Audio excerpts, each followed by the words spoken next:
Quiero comenzar con una anécdota pequeñita y es que por primera vez en mi vida vi la saga de Star Wars. Y los fanáticos van a decir, pero ¿cómo? ¿Nunca la he visto? Y dijo, nunca la he visto, la vi entera, porque yo era de esas personas que decía que jamás la iba a ver. Pero la vi y de verdad me encantó, tengo muchos personajes favoritos ahora. Y la vi mientras yo preparaba este mensaje, así que si por ahí salen algunas analogías con la película, los fanáticos de Star Wars tienen que estar atentos. Como saben, estamos en la serie de mensaje Todos pueden jugar en el reino de Dios. Y hoy vamos a continuar con este lema que parece que llegamos a instaurar desde que partió el 2021 y es hazlo de nuevo. Así que vamos a continuar con este tema y espero que se esté escuchando bien, si no ahí comenten en el chat. Y vamos a orar. ¿Sí? Señor, muchas gracias porque tú eres bueno. Señor, a pesar de estar sin luz, a pesar de tantas cosas, tú sigues siendo bueno. Y sé que tú hoy vas a hablar a nuestros corazones. Yo te pido que venga tu reino y se instaure en cada corazón que está escuchando este mensaje. Y tú hoy nos hables profundamente. En el nombre de Jesús. Amén. Entonces, hemos compartido o han compartido en esta serie sobre que todos podemos jugar, que todos podemos crecer, que también el reino se trata de aprender, pero también de hacer, no quedarnos estáticos. Y la semana pasada Fabián nos compartió sobre los dones del Espíritu. Muy buen tema y Fabián lo explicó súper bien. Y yo en ese mensaje estuve pensando qué pasa cuando no conocemos nuestros dones ni nuestros talentos y somos muy inseguros de nuestras propias habilidades. Y la verdad es que si te pasa eso no eres el único, nos pasa yo creo que a todos. Y en la Biblia hay muchos ejemplos de eso. Así que te invito a leer Jeremías capítulo 1, versículo del 4 al 8. Y dice así. Antes de formarte en el vientre, le dice el Señor a Jeremías, ya te había elegido. Antes de que nacieras, ya te había apartado y te había nombrado profeta para las naciones. Y Jeremías le respondió, ¡ay, Señor! Soy muy joven y no sé hablar. Pero el Señor le dijo, no me digas soy joven, porque vas a ir a donde quiera que yo te envíe, vas a decir todo lo que yo te ordene y no temas a nadie, porque yo estoy contigo para librarte. Y en este pasaje hay cosas que me llaman la atención y hay una de ellas que me da mucha risa. Y es que Jeremías, cuando le hace esta queja al Señor, se queja por dos cosas. Dice, Señor, soy muy joven y no sé hablar.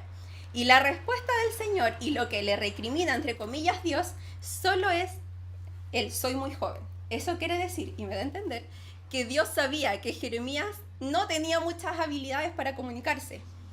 Y probablemente se ponía nervioso y era medio disléxico como yo y no tenía muchas habilidades para poder comunicarse y lo había nombrado como profeta. ¿Por qué Dios elige como profeta a una persona que parece que no tenía las habilidades para hacerlo? Porque tenía que ir a hablar con gente importante, tenía que ir a hablar con los reyes, tenía que ir a dar mensajes que no eran tan buenas noticias y eligió al parecer a quienes tenían menos habilidades para hacerlo. ¿Por qué Jesús hace eso que parece tan ilógico? Y es que en el mundo nosotros tenemos un potencial. Y tenemos un potencial que es, entre comillas, medible. Desde que nacemos desarrollamos nuestras capacidades físicas, cognitivas, mentales. Y tú cuando tienes hijos ves que cuando recién se empiezan a vestir se visten mal, meten el brazo en la cabeza de la polera, se ponen los pantalones al revés, no saben ponerse los zapatos. Pero después de un par de veces ya lo hacen bien. Y es que todos tenemos un potencial. Y todos podemos ir creciendo en esas habilidades. ¿Cuál es la diferencia con el reino? Que en el reino nuestro potencial es ilimitado. Y no tiene que ver con lo que nosotros tenemos como habilidades propias. No tiene que ver con eso porque es Jesús obrando a través de nosotros. ¿Y por qué digo que nuestro potencial es ilimitado?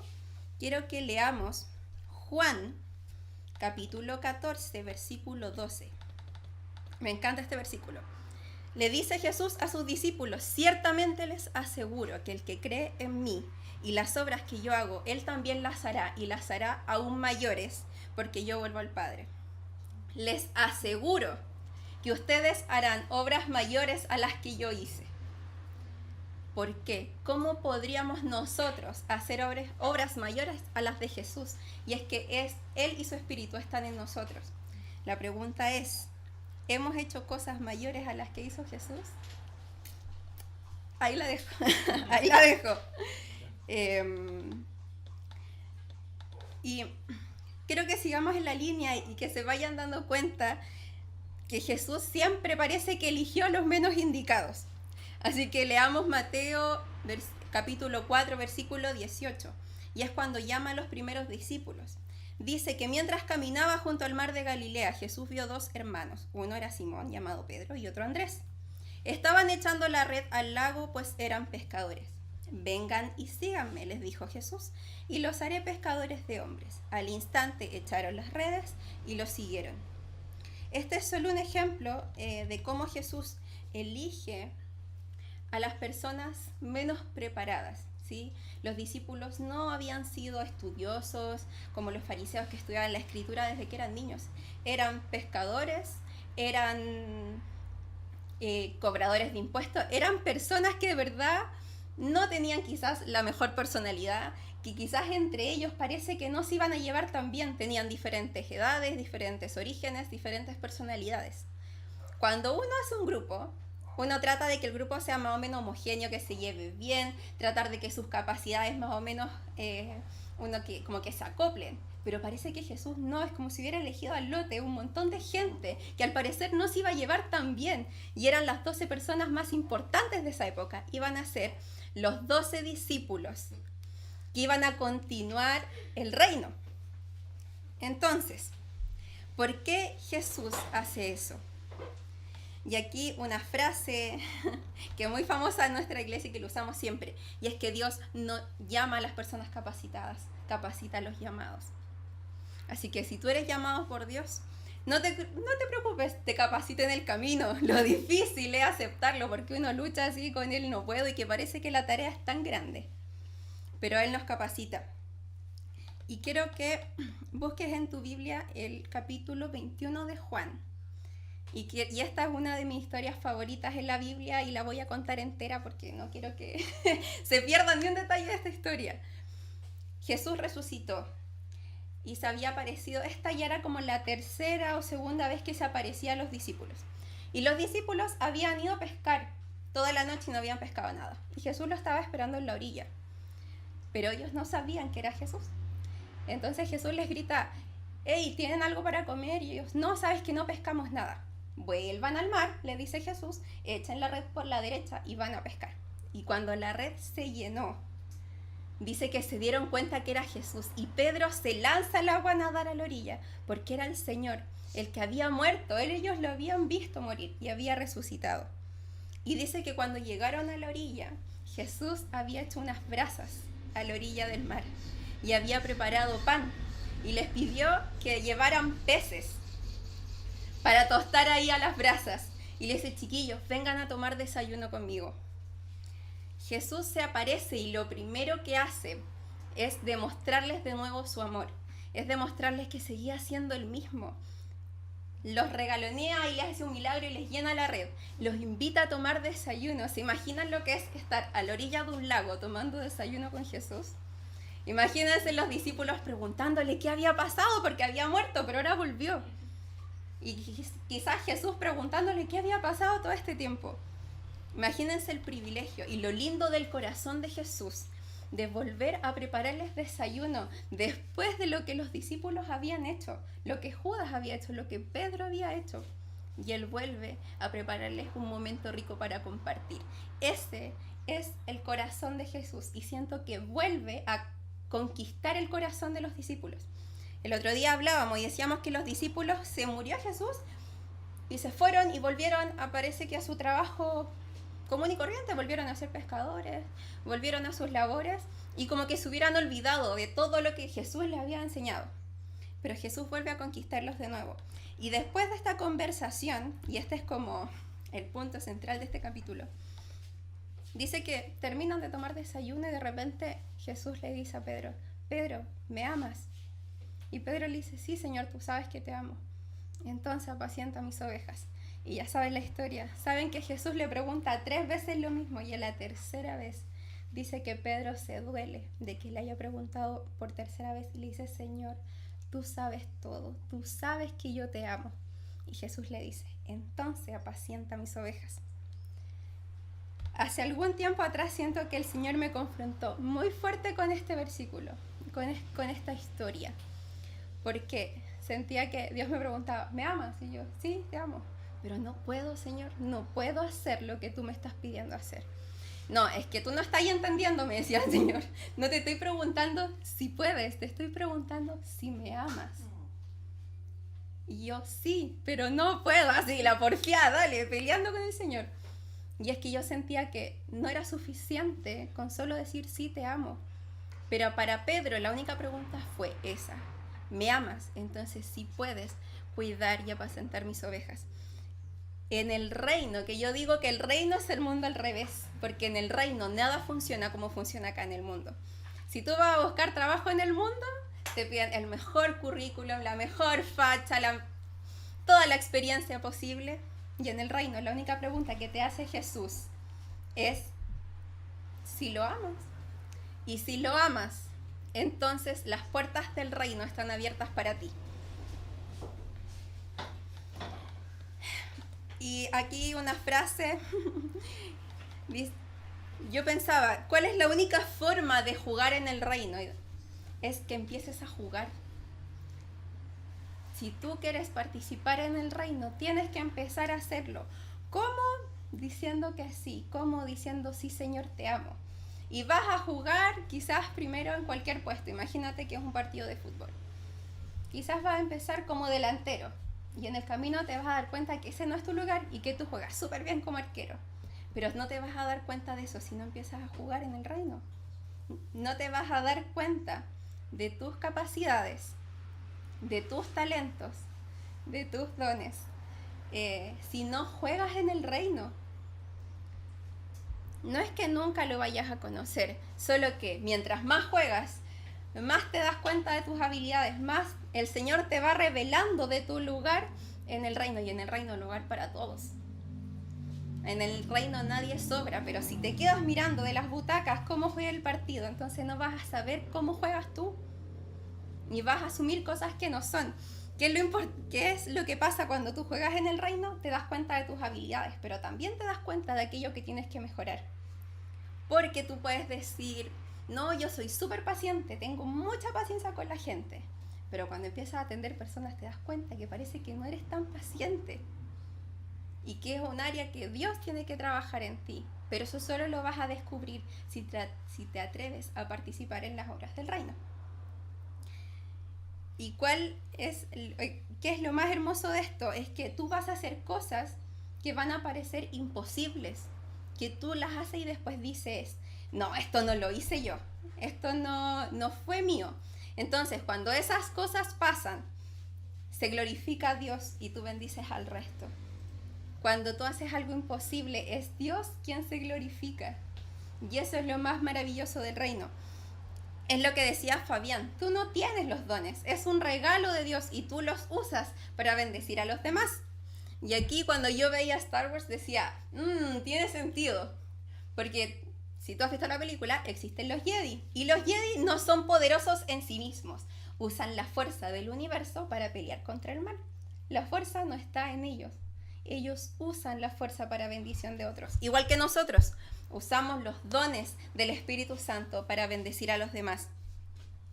Y ¿sabes qué? No es fácil decir que sí, no es fácil atreverse, porque tú vas a tener que enfrentarte a tus miedos, a tus temores, a tus inseguridades, a que las cosas de repente sí van a salir mal. Pero la gracia del Señor alcanza para todos. Y el Señor siempre te va a dar otra oportunidad para hacerlo mejor. Otra cosa, y con esto quizás voy a ir cerrando, es que a veces nosotros queremos saber desesperadamente cuál es nuestro propósito en el reino. Así como que tú quieres que baje un ángel y te diga tu propósito en el reino es, tu ministerio es, y tú estás esperando eso pero con ansias. Bueno, mientras tú trabajas en el reino, en lo que sea, donde te ponga el Señor, tú vas a empezar a descubrir cuál es tu propósito. Pero no dejes que te paralice, porque a veces como no sabes cuál es tu propósito, mejor no hago nada.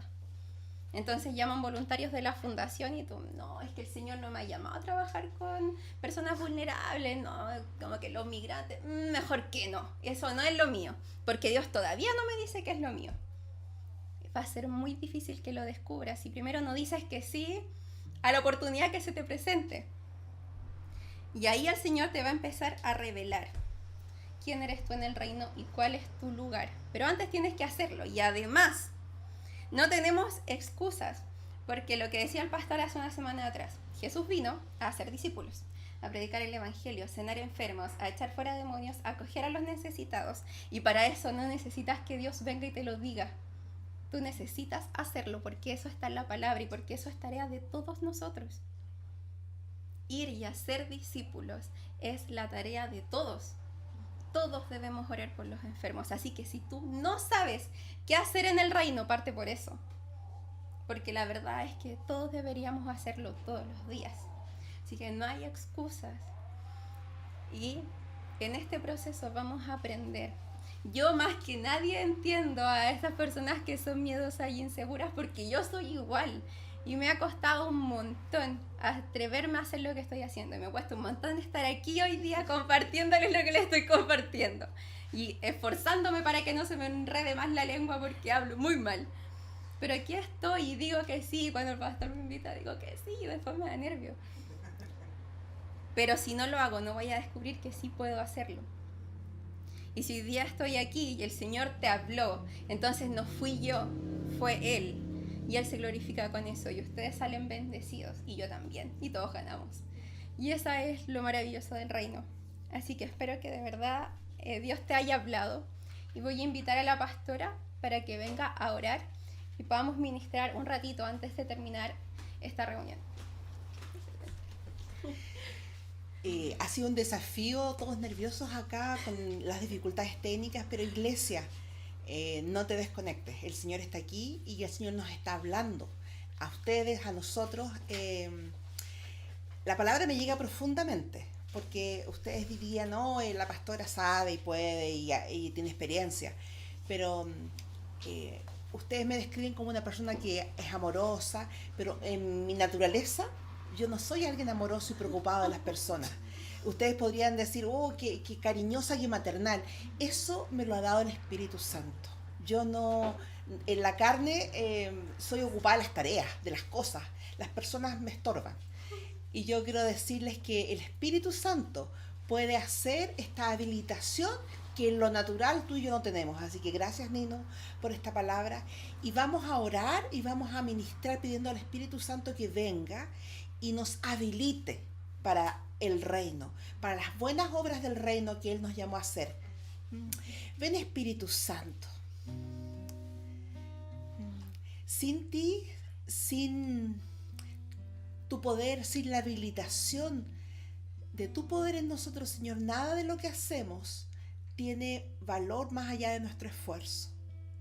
Y hoy día te decimos, queremos esforzarnos, pero no nos queremos esforzar solos. Queremos esforzarnos y que tú des fruto en nosotros a través del poder tuyo en nosotros. No nos basta, Señor, con hacer cosas buenas y tener buenas intenciones. Lo que queremos, Señor, es el respaldo del cielo para las obras en la tierra con poder sobrenatural. Así que yo te invito, iglesia, extiende tus manos ahora, incluso los que estamos aquí presentes. Espíritu Santo, ven. Espíritu Santo, ven y habilítanos con todos los tesoros que hay en el cielo para hacer las obras que Jesús hacía aquí en la tierra, para hacer lo que tú nos pediste que hiciéramos, para amar como tú amas, para servir como tú sirves, para dar como tú das. Y hoy día clamamos que el poder del cielo venga sobre los que están enfermos. Hoy día nos acordamos de Claudita. Venga tu poder sanador sobre ella. Intercedemos y clamamos. Tu iglesia intercede por los que están enfermos hoy día, Señor. Al cáncer le decimos fuera en el nombre de Jesús. A los que están sin trabajo, Señor, te pedimos que tú les habilites el trabajo, que les abras puertas. A los que están deprimidos, Señor, venga tu paz sobre los que están tristes y solos. Ven, Señor, a los que no tienen seguro su futuro académico o su futuro laboral, ven, Señor, con tu paz sobre nosotros. Yo te pido, Espíritu Santo, saber que el Dios a quien amamos es todopoderoso y podamos ser generosos en compartir lo que tú nos has dado. Yo te pido, Señor, que esta pequeña iglesia generosa pueda ser multiplicada en cosas aún más grandes. Gracias, Espíritu Santo.